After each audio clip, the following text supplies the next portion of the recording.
America अपने competitor को कभी टिकने नहीं देता है।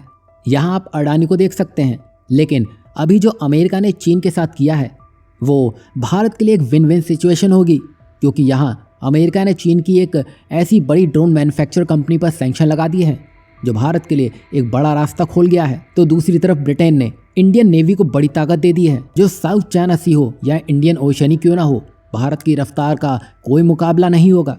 दरअसल भारत और ब्रिटेन ने एक ऐतिहासिक समझौता कर लिया है जिसमें इंडियन नेवी के लिए एडवांस इलेक्ट्रिक प्रोपल्शन सिस्टम विकसित करने पर सहमति बन चुकी है। वहीं इस पार्टनरशिप का मुख्य उद्देश्य मॉडर्न टेक्नोलॉजी से लैस एक ऐसा इलेक्ट्रिक प्रोपल्शन सिस्टम डेवलप करना है जो इंडियन नेवी के भविष्य के जहाज़ों की ज़रूरत को पूरा कर सके।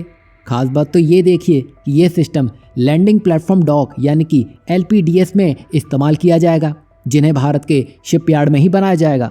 और ये कदम न केवल नेवल टेक्नोलॉजी में भारत की आत्मनिर्भरता को बढ़ाएगा, बल्कि आत्मनिर्भर भारत की मुहिम को भी मजबूत करेगा। मतलब ये जो भी तकनीक होगी भविष्य में भारत इसको अपने अनुसार भी मॉडिफाई कर सकेगा, क्योंकि तब तक इस तकनीक पर भारत महारत हासिल कर चुका होगा।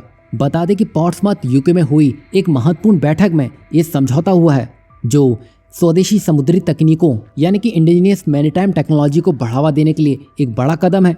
और ये सिस्टम जहाज़ों को इलेक्ट्रिक पावर से चलाएगा, जो पारंपरिक डीजल और स्टीम इंजन की तुलना में ज़्यादा तेज़ और कुशल रहने वाला है। इसके ज़रिए भारतीय नौसेना युद्ध के दौरान तेजी से कार्रवाई कर सकेगी और दुश्मन पर तेज बढ़त हासिल कर सकेगी। और इस पूरे एग्रीमेंट के तहत ब्रिटेन इस सिस्टम की डिज़ाइन और निर्माण में भारत को पूरी मदद करेगा। खास बात तो ये देखिए कि यह तकनीक भारत में ही विकसित होगी, जिससे मेक इन इंडिया और आत्मनिर्भर भारत अभियान को मजबूती मिलेगी। और यहाँ पर यह सुनिश्चित किया जाएगा कि भविष्य में किसी विदेशी निर्भरता के बिना भारत अपनी ज़रूरतों को खुद पूरा कर सके। और इस सहयोग से भारतीय नौसेना की ताकत बढ़ेगी और भारत हिंद महासागर में अपनी रणनीतिक उपस्थिति को और प्रभावशाली बना सकेगा। वहीं ब्रिटेन का ये कदम चीन की बढ़ती गतिविधियों और भारत ब्रिटेन के मजबूत होते संबंधों को साफ दिखाता है। बता दें कि ये समझौता न केवल नौसेना की शक्ति को बढ़ाएगा, बल्कि भारत की रक्षा तैयारियों में भी बड़ा सुधार लाएगा, जिससे देश और अधिक सशक्त बनेगा।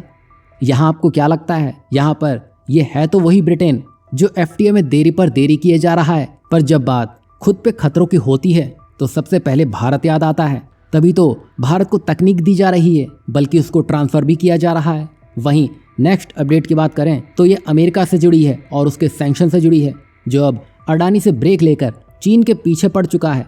जहां इस बार उसका निशाना चीन की दिग्गज ड्रोन मैन्युफैक्चरर DJI है, जिसको अमेरिका के रक्षा विभाग ने एक बड़ा झटका दे दिया है। बता दें कि यहाँ अमेरिका ने DJI को सीधे चीन की सैन्य कंपनी ही घोषित कर दिया है, जिसके परिणाम स्वरूप अब इस ड्रोन कंपनी पर कई प्रतिबंध लग सकते हैं, जो इसका उड़ना भी मुश्किल कर देगा। अमेरिका का मानना है कि DJI के ड्रोन का इस्तेमाल यूक्रेन रूस युद्ध में सैन्य उद्देश्यों के लिए किया जा रहा है, जिससे चीन को इनडायरेक्टली मिलिट्री एडवांटेज भी मिला हुआ है। यही नहीं, इससे पहले भी अमेरिका ने हुआवे, एमेक और हेसाई जैसी चीनी कंपनियों पर डेटा चोरी और राष्ट्रीय सुरक्षा के खतरों का आरोप भी लगा दिया था। अब DJI पर प्रतिबंध के बाद अमेरिकी कंपनियां इससे व्यापार नहीं कर पाएंगी। बता दें कि DJI दुनिया की सबसे बड़ी ड्रोन निर्माता कंपनी है और इस प्रतिबंध से वैश्विक ड्रोन उद्योग को भी गहरा असर पड़ सकता है। और अमेरिका के इन प्रतिबंधों से अब कई देशों को DJI के ड्रोन का इस्तेमाल करना बंद भी करना पड़ सकता है। वहीं जहां अमेरिका अब हरकत में आया है, तो भारत ने ये काम DJI के साथ बहुत पहले ही कर दिया था। वैसे अमेरिका कोई भी एक्शन लेता है तो वो अपने स्वार्थ के हिसाब से लेता है, उसमें आपको बैलेंस नहीं नजर आएगा, क्योंकि वो कॉम्पिटिटर को खड़े नहीं होने देता है। वहीं वैश्विक स्तर पर यह कदम दिखाता है कि अमेरिका सिर्फ चीन ही नहीं, बल्कि अन्य उभरती अर्थव्यवस्थाओं पर भी पैनी नजर रखा हुआ है।